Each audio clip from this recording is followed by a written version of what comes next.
Hello दोस्तों, good evening. आप सभी का एक बार फिर से बहुत बहुत स्वागत है आप सभी के अपने यूट्यूब चैनल परीक्षा की शिक्षा में।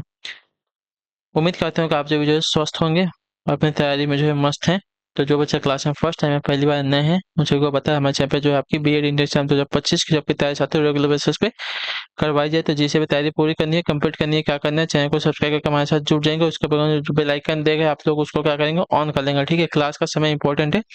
जीके जीएस की क्लास जो है मॉर्निंग में 10 बजे आपको डेली बेसिस पे देखने को मिलती है। रीजनिंग की क्लास जो है आफ्टरनून में 1 बजे, और हिंदी की जो क्लास है शाम को 7 बजे आपको हमारे चैनल पर देखने को मिलती है। इसी टाइम पर क्लासेस से जुड़ना है, तैयारी को पूरा और कंप्लीट करना है। ठीक है, नीचे डिस्क्रिप्शन में इंस्टाग्राम टेलीग्राम लिंक मिलेगा। तो इंस्टाग्राम को हमें क्या करेंगे, आप लोग फॉलो कर लेंगे और टेलीग्राम चैनल को जाकर ज्वाइन कर लेंगे। टेलीग्राम चैनल पर क्या डेली बेसिस पे क्लास का आपको अपडेट मिल जाएगा। बाकी जो एग्जाम के अपडेट है आपको टेलीग्राम चैनल के माध्यम से बताया जाएगा। तो आप लोग जो है यहाँ से जुड़ना, तो कोई भी अपडेट जो है क्लास के रिगार्डिंग क्या हो सकती है मिस नहीं हुआ। ठीक है, तो चलिए क्लास स्टार्ट करें बिना किसी देरी के।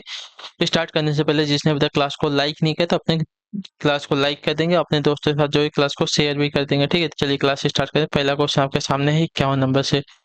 ब्रज भाषा है क्या? पूर्वी हिंदी की भाषा है, पश्चिमी हिंदी की है, बिहारी हिंदी है या पहाड़ी हिंदी है? क्या है ब्रज भाषा? क्या है?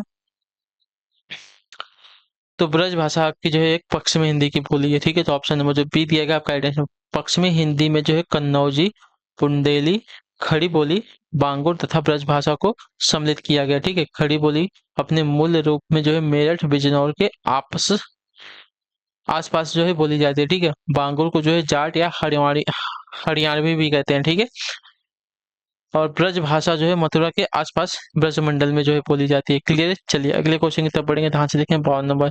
निम्न में से अशुद्ध वर्तनी वाला शब्द कौन सा है यहाँ पे? ठीक है, चलिए अशुद्ध वर्तनी वाला शब्द यहाँ पे कौन सा है? उद्घोष, एकता, तत्कालिक, उपरोक्त। तो इसकी वर्तनी आपकी अशुद्ध है। ठीक है, क्लियर से इसके बाद उपयुक्त होता है, उपरोक्त नहीं होता, उपरयुक्त होता है। क्लियर है? उपरयुक्त होता है। चलिए, जिसका शाब्दिक अर्थ होता है जिसका उल्लेख ऊपर या पहले हो चुका है। ठीक है, चलिए अगले क्वेश्चन की तरफ बढ़ेंगे। 53 नंबर। निम्न प्रश्न में अशुद्ध शब्द पहचानना है। ठीक है, अशुद्ध शब्द अगर देखा जाएगा तो यहाँ पे उज्ज्वल की वर्तनी जो है गलत दी गई है। उज्ज्वल की वर्तनी आपकी ऐसी होती है। ठीक है, भावुकता, सूची और साहित्यिक की वर्तनी आपकी शुद्ध दी गई है यहाँ पे। चलिए अगले क्वेश्चन की तरफ बढ़ेंगे। आपका 54 नंबर। निम्न प्रश्न में अशुद्ध को पहचानना है। अंतरात्मा, अंतरात्मा नहीं होता, अंतरात्मा होती है। ठीक है, क्लियर, अंतरात्मा होती है। क्लियर है? चलिए उपलक्ष्य, कार्यक्रम, आवश्यकता, ये सबकी वर्तनी शुद्ध दी गई है। किस क्रमांक में अंतःस्थ व्यंजन है? अंतःस्थ व्यंजन यहाँ पे, तो अंतःस्थ व्यंजन अगर देखे जाएंगे तो यहाँ पे य और व है। ठीक है, य और व आपके अंतःस्थ व्यंजन है। य, र, ल, व, ये आपके चार जो है अंतःस्थ व्यंजन होते हैं। ठीक है, क्लियर सभी को? चलिए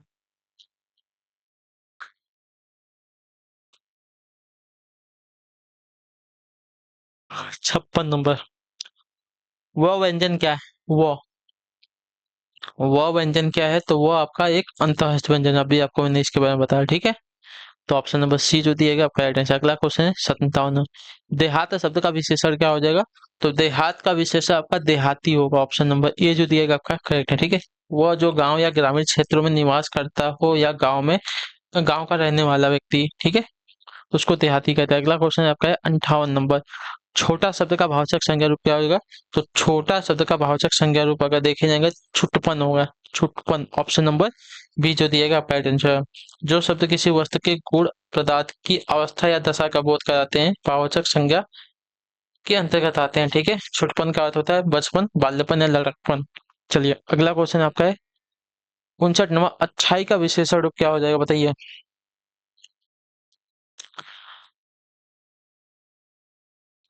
तो देखिए अच्छाई का विशेषण रूप अगर देखने जाएंगे तो आपका अच्छा हो जाएगा। ठीक है, ऑप्शन नंबर जो डी दिया गया है साथ ही आपका करेक्ट आंसर होगा यहाँ पे। क्लियर से होगा इसके बाद अच्छाई का विशेषण आपका अच्छा हो जाएगा। ठीक है, वही मैंने आपको बताया भावचक संज्ञा रूप है अच्छाई, जो अच्छा शब्द से बनी है। अच्छा शब्द आपका गुणवाचक विशेषण है। ठीक है,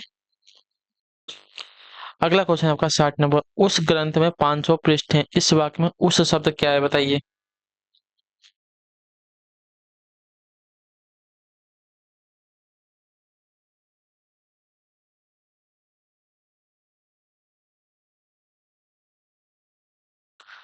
तो उस ग्रंथ में 500 पृष्ठ में इस वाक्य में उस अगर देखे जाएंगे तो आपका हो जाएगा साथियों संकेतवाचक विशेषण। ऑप्शन नंबर जो सी दिया गया आपका राइट आंसर हो जाएगा। ठीक है, क्लियर हो गया इसके बारे में।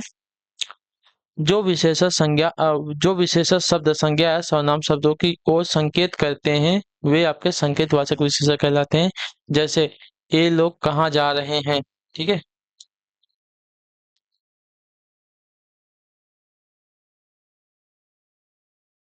अगले क्वेश्चन की तरफ बढ़ेंगे। 61, श्याम धीरे धीरे चलता है। ठीक है, श्याम धीरे धीरे चलता है। तो इसमें जो धीरे धीरे शब्द है क्या है, तो धीरे धीरे शब्द आपकी जो है क्रिया विशेषण शब्द है एक प्रकार से। तो ऑप्शन नंबर जो बी दिया गया आपका राइट आंसर होगा। ठीक है, क्रिया की विशेषता बताने वाले शब्द आपके क्रिया विशेषण कहलाते हैं। ठीक, चलिए अगला क्वेश्चन आपका है।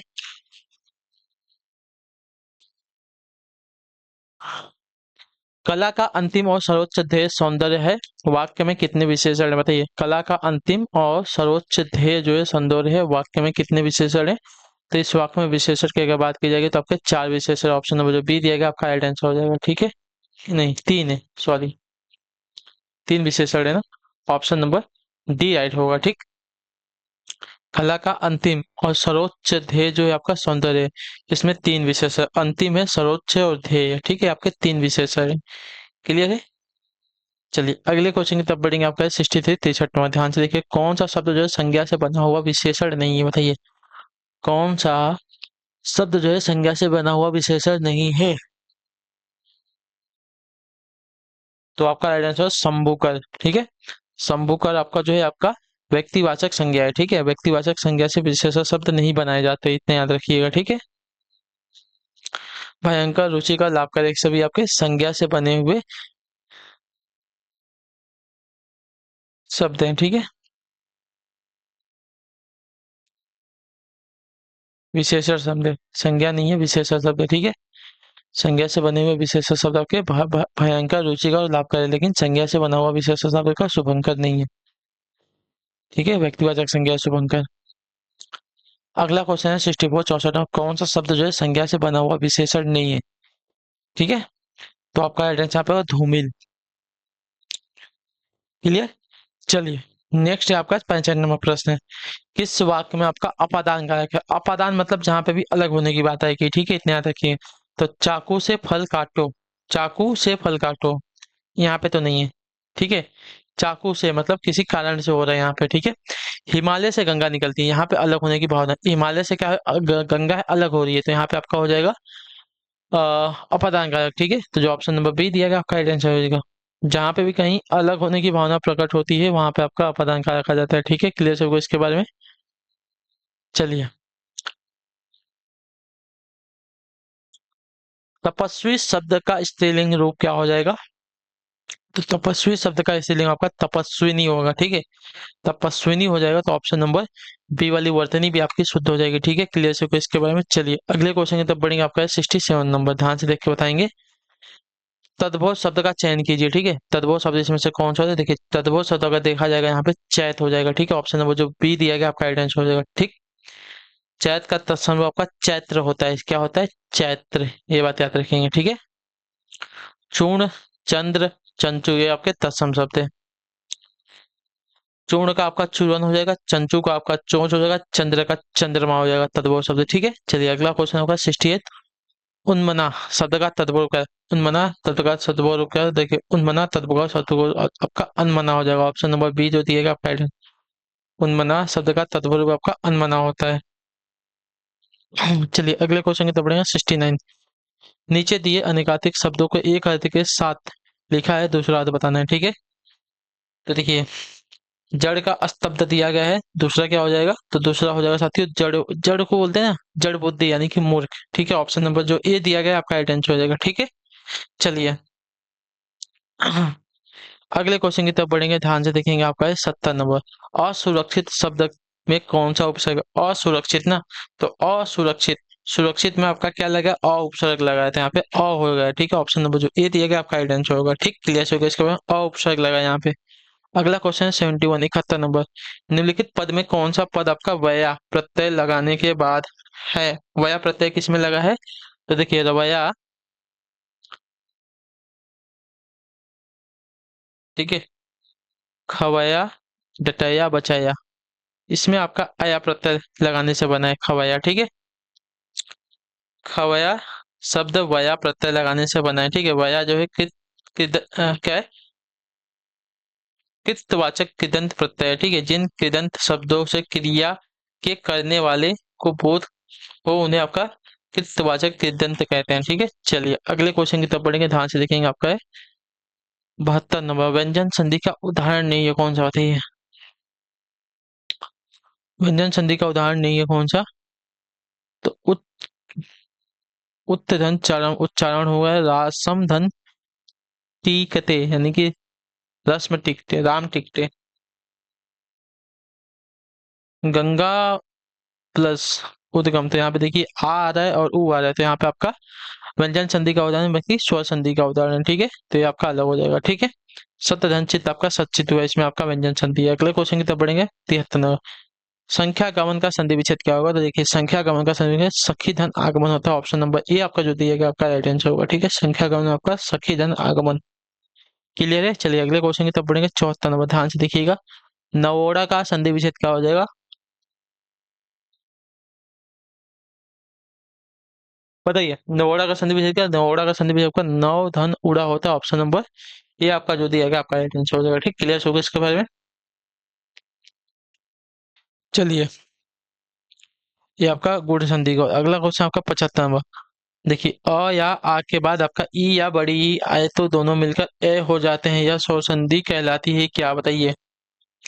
अ या बड़े आ के बाद ई या बड़ी ई आए तो आपका क्या हो जाता है, ए हो जाता है, तो यह कौन सा संधि कहलाती है, तो आपकी गुण स्वर संधि कहलाती है, ऑप्शन नंबर जो सी दिया गया आपका राइट आंसर हो जाएगा, ठीक है। क्लियर हो गया इसके बारे में। इसके बाद अ या आ के बाद ई या बड़ी ई, ऊ या बड़ा ऊ या री स्वर आए तो दोनों मिलकर क्या है, ए ओ और अर हो जाते हैं, ठीक है। ये आपकी गुण स्वर संधि का उदाहरण होता है। क्लियर सभी को। चलिए तो इसी के साथ जो आपकी क्लास है आज की यहीं पे हिंदी की कंप्लीट होती है। आई होप कि आपको क्लास जो अच्छी लगी, अच्छी क्लास को लाइक करें, चैनल को सब्सक्राइब और हमें जो है कमेंट रखें क्लास के बारे में, जो आपको क्लास कैसे, बाकी अगर आपका कोई डाउट है, कोई क्वेश्चन कोई क्वेरी हो तो नीचे कमेंट करके जरूर पूछेगा। क्लास अच्छी लगे तो लाइक करिए, चैनल पर पहली बार आए तो चैनल को जो है सब्सक्राइब करके जाइएगा, ठीक है। इस चैनल के माध्यम से आपकी जो है पूरी की पूरी तैयारी करवाई जाएगी। तो हम आपसे मिलेंगे आपकी नेक्स्ट क्लास में, तब तक के लिए टाटा बाय बाय, जय हिंद जय भारत। आपसे क्लास से जुड़ने के लिए बहुत बहुत ही धन्यवाद साथी।